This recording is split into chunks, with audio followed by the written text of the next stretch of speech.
Danielle. And I'm Alex, and today we're going to do the Emoji Booktag.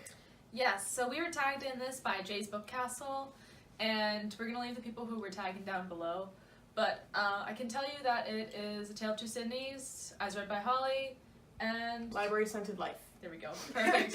Easy enough. So this tag looks like a lot of fun, so we're excited to do it. And basically we picked out 5 emojis, so we looked at our most used ones, picked like 3 of those, then we picked like 2 other random ones. Yeah. Because why not? So the first one that we have, and I'm really sorry I'm going to be showing these on my phone, but like, you know emojis, so like hopefully you can just picture it in your head if you can't see it on the phone, is what it is. Yep. Is the laughing, crying emoji. Yeah. Good enough. Yeah, it works. And I picked Rick Riordan book, Magnus Chase, and The Gods of Asgard.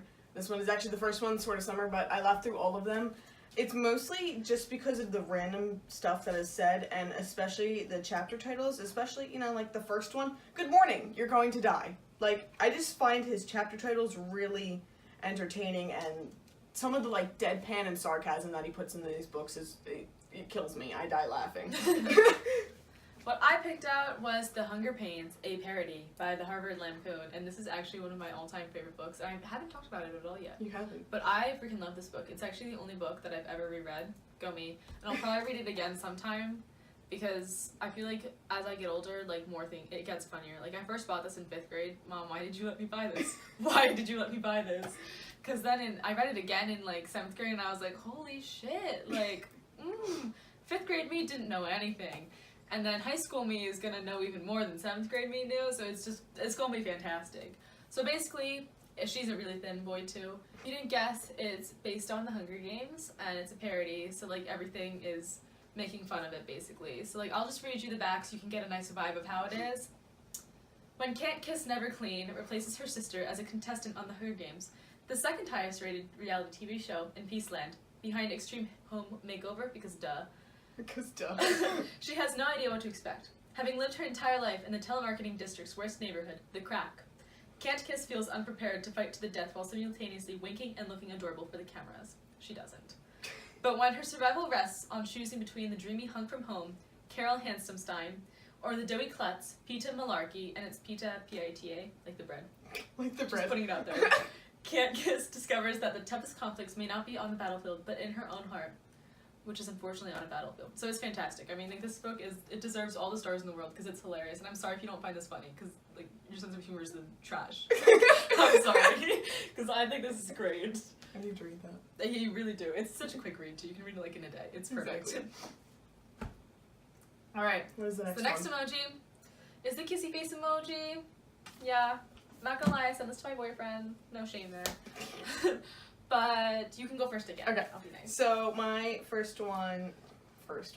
my one for this emoji is Until Friday Night by Abby Glines. So this is in the Field Party series. So this was definitely my favorite of, now there's 4. The 4th one just came out like 2 days ago, so I haven't picked it up yet. But this is about Maggie and West, and they have like really dark things that they hold, and then it's like a cute romance too. So this is probably one of my favorite romances. So, you know, you'll never hear that from me again. So, actually picking books for this emoji was low-key hard because I have 2 romances that I like, and they're actually both in this tag for different reasons. So, you know, this one is, like, it's got football in it, and then it also has, like, deep stories because, like, this one, the back says Maggie Carlton witnessed her father murder her mother, and then West, his dad has cancer. So, there you go. Oof. So for this one, I don't have the book with me because I read it for Rotubathon and I had it from the library, but I picked The Red Notebook by Antoine Lorraine, which is a French novel, but it's absolutely wonderful. The Red Notebook is just adorable. It's literally so cute. So it's about like these middle-aged people who like, they were both married and stuff, but things happen and they're not married anymore. But this guy discovers a notebook and that was in a bag because someone stole a purse, but it got left somewhere because they took all the money and then dropped the rest, unfortunately. And he falls in love with this girl's notebook, and because of the things she wrote in there, he basically starts falling in love with her. And it's just really cute, and it's a really quick read, and it just makes my whole heart happy. And it's set in Paris, so everything's like beautiful and fun, and Paris. So I definitely recommend it. Go pick it up. And then the next emoji that we have is the eye roll emoji, because like honestly everyone needs the eye roll emoji in their life. They're Valid. not coming up, but like you know what It's I mean. fine. We're trying. Yes. So for this one, I don't actually own my eye roll emoji because I'd rather not own this book because I freaking hate this book. Catcher in the Rye by J.D. Salinger. I don't even care because I hate this book! So much So anger. if you want a full rant on why I hate this book, go watch our book battle about Catcher in the Rye because you'll understand that I just can't stand Holden, I can't stand his character, I can't stand the plot because there is none, and I was talking to my one teacher and she said this book hits at a certain time and if it doesn't hit you, it doesn't hit you. So you know what? I'll never give it another chance and I will never read it again. It's my only 1-star rated book. I have more, but it's okay. So I picked Tower of Dawn because while I didn't rate this book 1 star, it just like literally I rolled my eyes in it like several times because it's just so cringy. And I hate Kale. I hate him so much. He's one of my least favorite characters, and so it was like low-key torture trying to read this. And then just like this series is just dragging on, man. It is. Like it could have ended like after like book 2, but no, it's continuing. And of course I have to finish it because I'm stupid like that. But you know what? We all make mistakes. And so yeah, I just really hate this. It makes me roll my eyes, and I wish it didn't exist. But I read it, so whoop whoop. It's Props okay. to me. Survived. The next emoji that we have Is this one. is this one. It's like the okay girl, you fine, you fine. A damn good book. Yes. So for this one, I was actually between a few, but you know, I went with They Both Die at the End by Adam Silvera. I read this one last year, right when it came out, and oh my god, I love this book. It was my first Adam Silvera book, and I bawled my eyes out really, really hardcore. I don't even know what to say about it. It's about these 2 boys, and they get a call like at around midnight that they're gonna die that day. So then you can like meet other people that are gonna die and like become friends over the day, and just read it and start crying with me because it's so good, so good. Yeah. My book is much more lighthearted, so like I recently saw Crazy Rich Asians in theater like this past Sunday and I loved it. I knew I was gonna love it, but like oh my god, I freaking loved it so much. So I downloaded the audiobook like the next day and I'm almost finished the audiobook and I'm probably gonna see the movie again on Sunday. So like I just love this book a lot and I love this world. So my book that I picked for this emoji was Crazy Rich Asians, the audiobook, because it is fine. Let me tell you, this narrator is so good. Excellent. The audiobook is so entertaining and the book is so entertaining as well. I'm in love with it. I'm planning on finishing it today. I'm so excited to finish it and I can't wait to put the next one on my list of TBR because, oh my god, just read it. It's so funny. It's so extra because everyone's so rich and like just picture how rich people act and stuff and it's wonderful. And the romance is so good. Like, I think you're gonna like it. To me. Yes. Yeah, because I think I found a romance that you might like. That's it's shocking. like it's just great. It's a rom-com in a book. And who wouldn't want that, honestly? I like comedy, so you know what? Yeah. I'll give it a shot. Do it. I love it. So like, guys, go read it. And if you don't feel like reading, because I don't know why, then go check out the movie, because the movie is actually quite good as well. And then our last emoji for this tag is the American flag emoji.